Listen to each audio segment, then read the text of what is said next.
வணக்கம். இன்றைய செய்திகள். விமான நிலையம் அருகே வாகைக்குளம் பகுதியில் நேற்று மாலை அரிதான வானிலை நிகழ்வாக சுழற்காற்று மற்றும் புழுதி புயல் ஏற்பட்டது. இந்த நிகழ்வின் காட்சிகள் சமூக வலைதளங்களில் பரவி வருகின்றன. பலத்த சுழற்காற்றுடன் புழுதி புயல் வீசியதால் பொதுமக்கள் மற்றும் பயணிகள் வியப்படைந்தனர். மணிக்கு 180 முதல் 200 கிலோமீட்டர் வேகத்தில் சூறைக்காற்று வீசியதாக கூறப்படுகிறது. தமிழ்நாடு மற்றும் இந்தியாவில் இதுபோன்ற சுழற்காற்று நிகழ்வுகள் அரிதாகவே பதிவாகும் என்று வானிலை ஆர்வலர்கள் தெரிவித்துள்ளனர். கடலூரில் 9 வயது சிறுமியிடம் பாலியல் சீண்டலில் ஈடுபட்ட நபரை பிடித்து பொதுமக்கள் தர்ம அடி கொடுத்து சிங்கப்பெண் சிறப்பு அதிரடிப்படையிடம் ஒப்படைத்துள்ளனர். அத்துமீறலில் ஈடுபட்ட நபர் திமிராக பேசியதால் கன்னத்தில் அறைந்த சிங்கப்பெண் காவலர்கள் அவரை இழுத்துச் சென்றனர். சட்டப்பேரவையில் இருந்து அதிமுக உறுப்பினர்கள் வெளிநடப்பு செய்தனர். மேகதாது அணை விவகாரம் தொடர்பாக பேச சபாநாயகர் அனுமதி மறுக்கப்படுவதாக குற்றம் சாட்டி அதிமுக எம்எல்ஏக்கள் வெளிநடப்பு செய்தனர்.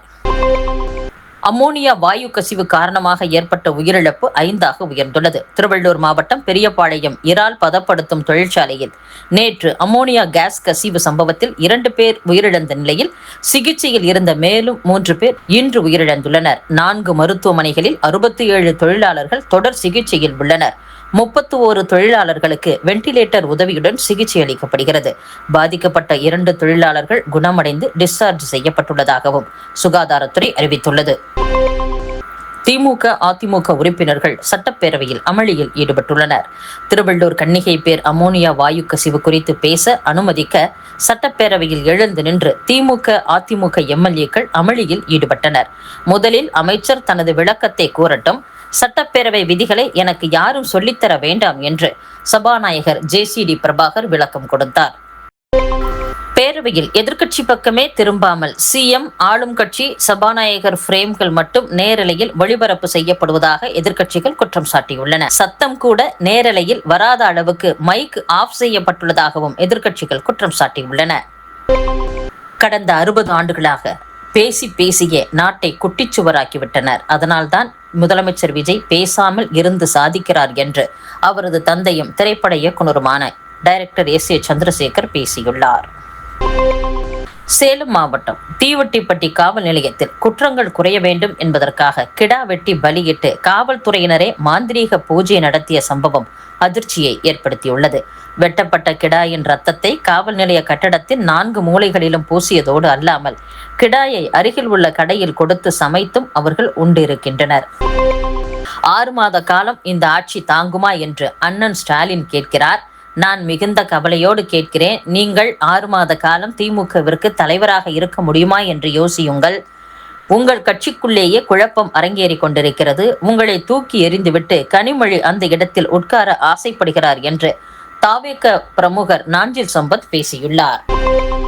அங்கீகாரம் புதுப்பித்தல் மற்றும் தடையில்லா சான்றுக்கு தனியார் பள்ளிகளிடம் கடந்த 5 ஆண்டுகளில் 300 கோடி ரூபாய் லஞ்சம் பெறப்பட்டுள்ளதாக தனியார் பள்ளிகள் சங்கம் பகீர் குற்றச்சாட்டை தெரிவித்துள்ளது.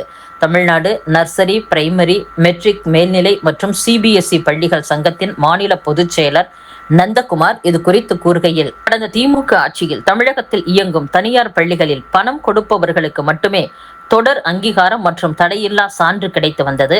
தமிழக வெற்றிக்கழக ஆட்சிக்கு வந்ததும் எந்தவித கட்டணமும் இல்லாமல் அங்கீகாரம் வழங்கப்பட்டது. சிபிஎஸ்இ பள்ளிகளுக்கு பணம் இல்லாமல் இதுவரை அங்கீகாரம் வழங்கியதே கிடையாது. ஒவ்வொரு பள்ளிக்கும் 35 லட்சம் ரூபாய் வரை பணம் பெறப்பட்டு அங்கீகாரம் வழங்கப்பட்டது. கடந்த 5 ஆண்டுகளில் அங்கீகாரத்திற்காக தனியார் பள்ளிகளிடம் மொத்தம் 300 கோடி ரூபாய்க்கும் அதிகமாக பணம் வசூலிக்கப்பட்டது. இந்த லஞ்ச பணம் சென்னை டி நகரில் உள்ள தனியார் நிறுவனத்தில் பெறப்பட்டது. பள்ளிக்கல்வித்துறை முன்னாள் அமைச்சர் அன்பில் மகேஷ் பொய்யாமொழியின் நண்பரான பெற்றோர் ஆசிரியர் கழகத்தின் துணைத் தலைவராக இருந்த முத்துக்குமார் சொன்ன பின்னரே 38 மாவட்ட கல்வி அலுவலர்களும் அங்கீகாரம் வழங்குவர். அவர்களுக்கும் தொகை கைமாறியது. கடைசி 2 ஆண்டுகளில் சென்னை நுங்கம்பாக்கத்தில் உள்ள பள்ளிக்கல்வித்துறை இயக்குநரக அலுவலகத்தில் வைத்தே பணம் வசூலிக்கப்பட்டது.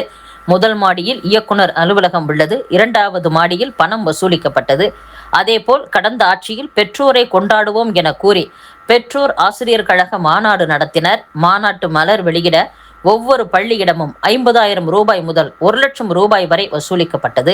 அதேபோல திமுக கட்சி பொதுக்கூட்டத்திற்கு தனியார் பள்ளிகளின் வாகனங்கள் வலுக்கட்டாயமாக பயன்படுத்தப்பட்டன. அதற்கான எரிபொருள் செலவுகளை பள்ளிகளே ஏற்றுக்கொண்டன. அதிகாரிகளும் அதற்கு உடந்தையாக செயல்பட்டனர் என்றும் நந்தகுமார் கூறியுள்ளார். மணல் மற்றும் கல்குவாரிகளை முறைகேடுகள் இல்லாமல் இயக்கி அரசுக்கு வருவாய் ஈட்டுவது குறித்து அறிக்கை தயாரித்து தரும்படி அதிகாரிகளுக்கு உத்தரவிடப்பட்டுள்ளதாக கூறப்படுகிறது. தமிழகத்தில் பாலாறு, தாமிரபரணி, காவிரி, கொசஸ்தலை, ஆரணியாறு, வெள்ளாறு உள்ளிட்ட பல ஆறுகளில் மண் வளம் உள்ளது. அதிமுக ஆட்சியில் மணல் விற்பனையை அரசே ஏற்று நடத்தும் என்று அறிவிக்கப்பட்டது. அதற்காக இணையதளமும் உருவாக்கப்பட்டது. ஆனால் குவாரிகளில் மணல் அள்ளுதல், அவற்றை கிடங்குகளுக்கு எடுத்துச் செல்லுதல் போன்ற பணிகள் தனியார் ஒப்பந்த நிறுவனங்களிடம் ஒப்படைக்கப்பட்டன. திமுக அரசு 2021ஆம் ஆண்டு பதவியேற்ற பின்னும் இந்த நடைமுறையே தொடர்ந்தது. இதனால் பல குவாரிகளில் அனுமதிக்கப்பட்ட அளவை மீறி மணல் எடுத்து விற்பனை செய்யப்பட்டது. அரசுக்கு கிடைக்க வேண்டிய பல நூறு கோடி ரூபாய் வருவாய் ஆளும் கட்சியினருக்கும் அதிகாரிகளுக்கும் கைமாறியது. இதையடுத்து சென்னை, கரூர், புதுக்கோட்டை, நாமக்கல், திண்டுக்கல் மாவட்டங்களில் உள்ள குவாரி ஒப்பந்ததாரர்களுக்கு சொந்தமான இடங்களில் அமலாக்கத்துறையால் ரெய்டு நடத்தப்பட்டு ஆவணங்கள், ரொக்கம், நகைகளும் பறிமுதல் செய்யப்பட்டன. இது தொடர்பான வழக்கு உச்சநீதிமன்றத்தில் நிலுவையில் உள்ளது. இந்த பிரச்சனையால் குவாரிகளை திறக்காமல் திமுக அரசு மூடிவிட்டது.